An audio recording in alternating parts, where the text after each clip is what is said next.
The night my husband told me he was leaving, he expected tears. He expected me to beg. He expected me to fall apart the moment he said the words. But what he didn't know was that I had already discovered the truth weeks earlier, and the woman he was leaving me for? My best friend. The woman who had sat at my dinner table for years, who had laughed with me, cried with me, and called me sister. That night, while they thought they had won, I was already planning something they would never see coming. My name is Margaret, and for most of my life, I believed loyalty meant everything. I had been married to my husband Daniel for 22 years. 22 years of shared mornings, quiet dinners, and the kind of life you build slowly, brick by brick. We weren't perfect, but I believed what we had was real. Daniel had always been charming, the kind of man who could walk into a room and instantly make people trust him. People liked him, they respected him, and my best friend Claire adored him. Claire had been part of my life for almost 15 years. We met at work when we were both younger and struggling to build our careers. Over time, she became more than just a coworker or a casual friend. She became family. She came to every birthday, every holiday dinner, every celebration. When my mother passed away, Claire was the one who stayed with me the entire night, sitting beside me while I cried until morning. That's why the thought of her betraying me had never even crossed my mind. Looking back now, the first signs were small, so small that anyone could have missed them. Daniel began coming home later than usual. At first, he blamed work, meetings, deadlines, new clients. I believed him because I had no reason not to. But slowly, the little things started changing. He became more protective of his phone. Sometimes when a message arrived, he would quickly turn the screen away. There were moments when he would step outside to answer calls, speaking quietly, like he didn't want me to hear.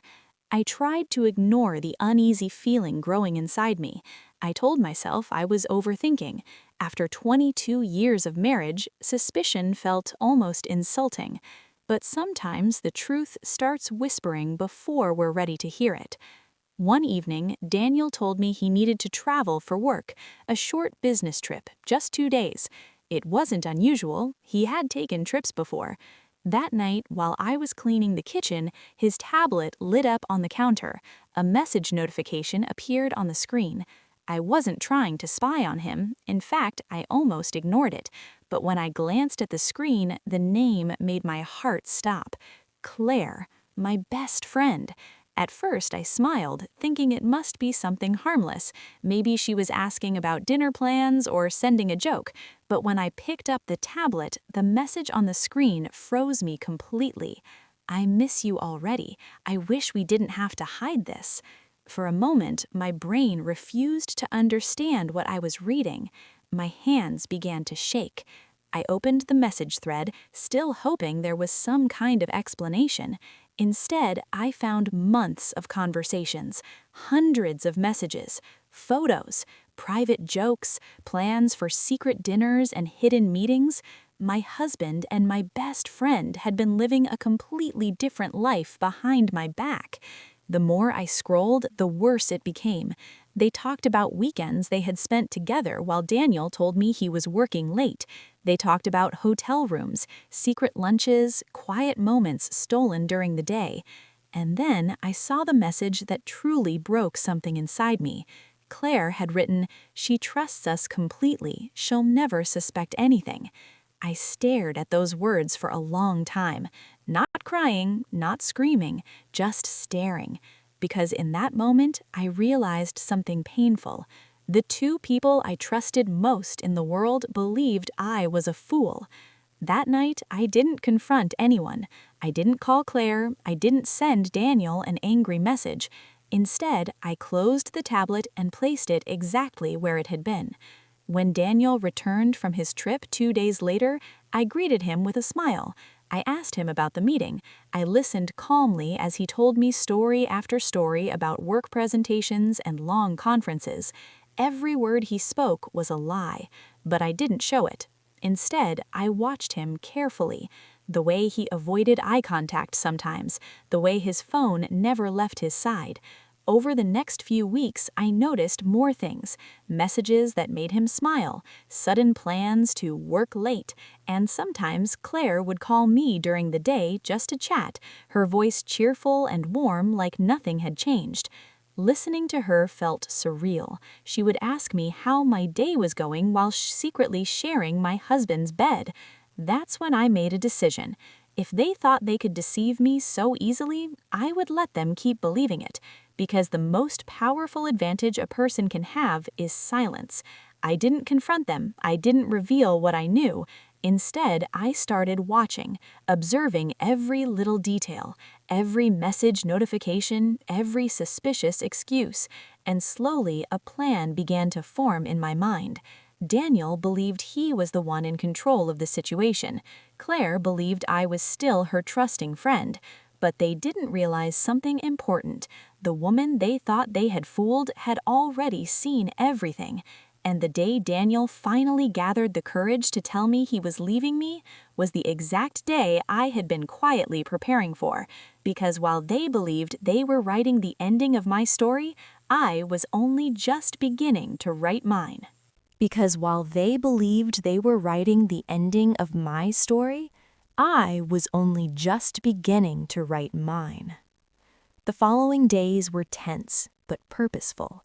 I watched every move Daniel made, every message he sent, every time he smiled or laughed with Claire. They continued their charade, unaware that I had already seen everything. I didn't confront them, not yet. That would have ruined my plan. Instead, I quietly collected proof: screenshots of texts, emails, hidden messages, photos, anything that could expose the truth. Every time Daniel whispered to Claire, every secret glance they shared, I remembered it. Every detail mattered. Then came the opportunity I had been waiting for. Daniel suggested a weekend getaway. "We need time to fix things," he said, giving me that confident smile. He thought it would convince me. I pretended to be naive, to be broken, to be helpless. But inside, I was ready. I packed a small bag, seemingly innocent, but inside were my phone, a hidden recorder, and copies of all the messages and photos I had gathered. They believed I had no idea. During that weekend, I recorded everything, every word, every whisper, every subtle action. I didn't confront them. This was about strategy. By the end of the trip, I had gathered more than enough evidence to hold both Daniel and Claire accountable. Back home, I still acted as the grieving wife. Daniel and Claire thought they had won. They were completely unaware that I had all the proof I needed. But I didn't stop there. I began carefully dropping subtle hints to friends and family, letting them notice inconsistencies and strange behavior. Slowly, questions began to rise. People started noticing things Daniel and Claire thought nobody would ever see. It was then I realized my power wasn't in confrontation. It was in patience, silence, observation. Their own arrogance was becoming their downfall. Every confident smile, every careless action, every lie now worked against them. At night, I reflected on my plan. They thought I would break.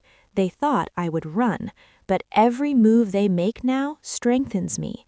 Every lie, every betrayal, it is only making my case stronger. By the end of that week, I felt a new kind of power. I was no longer the woman who trusted blindly. I had turned the tables. Daniel and Claire had no idea what was coming. The real battle was just beginning. I knew that revealing everything too soon could backfire. Patience and timing were crucial. I watched them, silent, calm, as the storm quietly built behind my eyes. They didn't know it yet, but soon every secret, every betrayal, every lie they had ever told would be exposed. And when it happened, Daniel and Claire would finally understand. The woman they tried to destroy had been in control all along.